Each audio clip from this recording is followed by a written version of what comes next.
Good morning viewers. আজি 14 জানুৱাৰী আজিৰ current affair জিকে কোৱেশ্চনবোৰ হৈছে প্ৰথমটো কোৱেশ্চন হৈছে কোনটো ভাৰতীয় ভাষাত শেহতীয়াকৈ ঘোষণা কৰা হৈছে অষ্ট্ৰেলিয়াৰ ৰাজহুৱা বিদ্যালয়ৰ পাঠ্যক্ৰমত অন্তৰ্ভুক্ত কৰা হ'ব A Hindi B Punjabi C Tamil Nadu D Gujarati time start শুদ্ধ উত্তৰটো হৈছে বি পাঞ্জাবী দ্বিতীয় নম্বৰ কোৱেশ্চনটো হৈছে উইথ হুইচ ব্ৰিটেনৰ ৰাজকুমাৰ হেৰিৰ স্মৃতি গ্ৰন্থখন কি উপাধিৰে মুকলি কৰিলে A spare B the light we carry overcoming in certain times C the world a family history D none of the above time start উত্তৰটো হৈছে এ স্পেয়াৰ তৃতীয়টো কোৱেশ্চন হৈছে পৃথিৱীৰ কোনখন দেশে প্ৰথমবাৰৰ বাবে মৌমাখিৰ বাবে ভেকচিন ব্যৱহাৰ কৰা অনুমোদন জনাইছে A Brazil B China C America D Australia শুদ্ধ উত্তৰটো হৈছে চি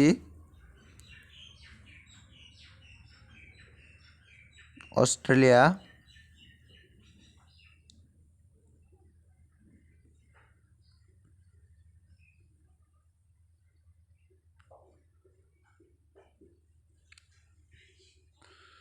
চাৰি নম্বৰ কোৱেশ্চনটো হৈছে বাৰাণসীৰ পৰা ডিব্ৰুগড়লৈ কিমান দূৰত্ব অতিক্ৰম কৰিব শেহতীয়াকৈ আৰম্ভ কৰা বিশ্বৰ সৰ্ববৃহৎ নদীখনে স্ক্ৰুজ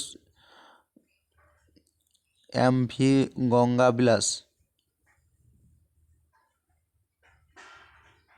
শুদ্ধ উত্তৰটো হৈছে এ ৩,২০০ কিলোমিটাৰ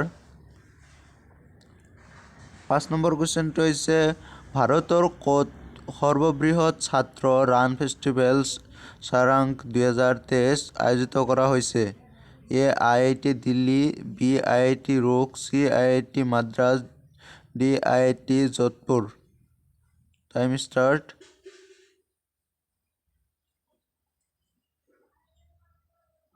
শুদ্ধ উত্তৰটো হৈছে চি আই.আই.টি. মাদ্ৰাজ ৬ নম্বৰ কুৱেশ্যনটো হৈছে শেহতীয়াকৈ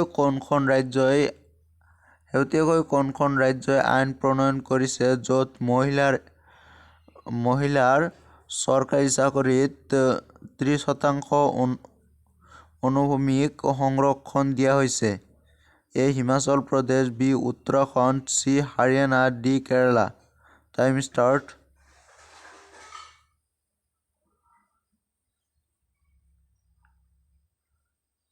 বি উত্তৰাখণ্ড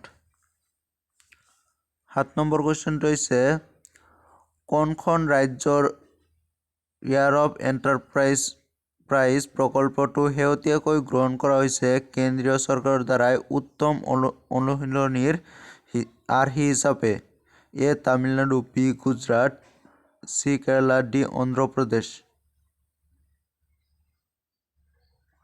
শুদ্ধ উত্তৰটো হৈছে C Kerala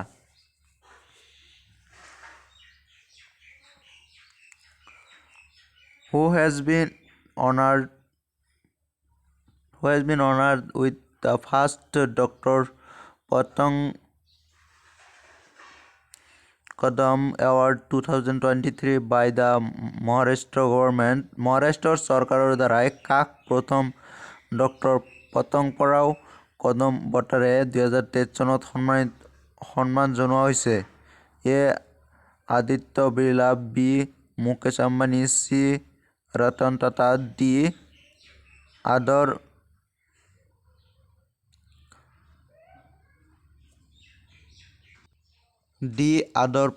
Poonawalla time start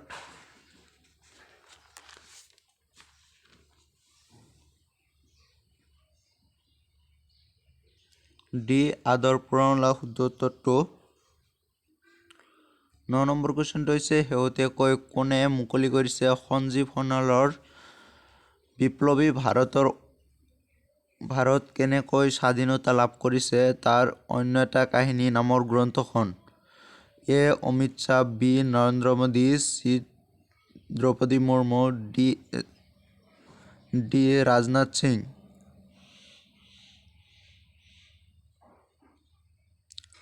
উত্তৰটো হৈছে এ অমিত শ্বাহ। 10 নম্বৰ কুৱেশ্যনটো হৈছে শেহতীয়াকৈ বাতৰিত ডক্টৰ শ্যামা প্ৰসাদ মুখাৰ্জী ৰাষ্ট্ৰীয় পানী আৰু অনাময় প্ৰতিষ্ঠান ক'ত অৱস্থিত কৰিছে? A Patna, B Bhubaneswar, C Ranchi, D Kolkata. Time start. উত্তৰটো হৈছে D Kolkata. Daily current affair পাবলৈ চেনেলটো ছাবস্ক্ৰাইব কৰক আৰু ভিডিঅ' ডিছক্ৰিপশ্যনত দিয়া টেলিগ্ৰাম চেনেলত জইন হওক। ধন্যবাদ।